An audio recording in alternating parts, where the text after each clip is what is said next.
I think we had a lot of success with our science programming at the Nevins Library in Methuen.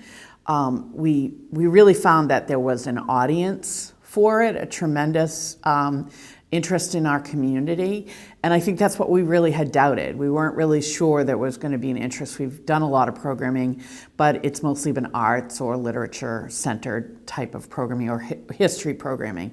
But we found that people in our community, including adults, were really interested in learning more about science and science topics. So we were very pleasantly surprised at the response to the program that we had. I think the challenges of participating in the pilot program were that there really was a lot of sort of testing of the models and so forth, and that was difficult. There just were some stops and starts along the way that we were very challenged by, and in terms of keeping up our momentum and our enthusiasm. But once we got past those pieces and we really got underway with the actual planning of the programs and what we were going to do, we really got right into it, and again, our patrons loved the things that we did.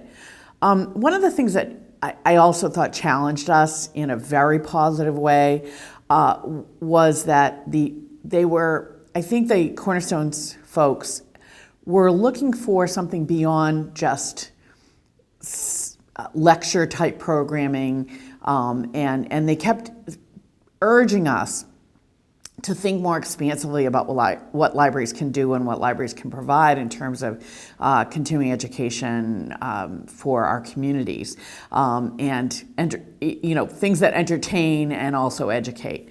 And one of the things that we ended up coming up with was to do an exhibit. We have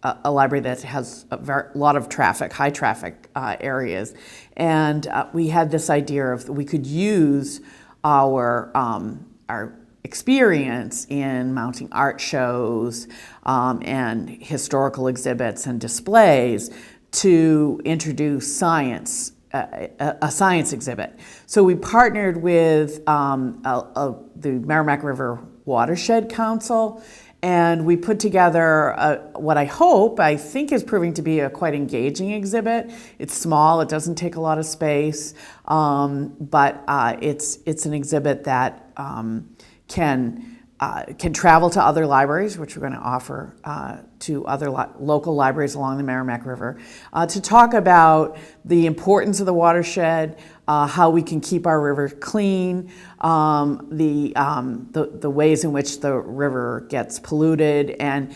it was really a challenge to work with another organization and to develop this exhibit that I think can reach people of all ages and all interest levels.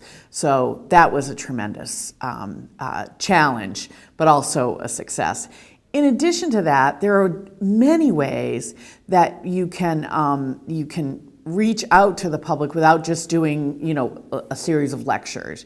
We began to think about how we can use our website to get science out there and get people engaged in science. We haven't done all these things, but we're talking about doing. You can link to cameras that watch animals, for example, or watch birds nesting, and there's a tremendous variety of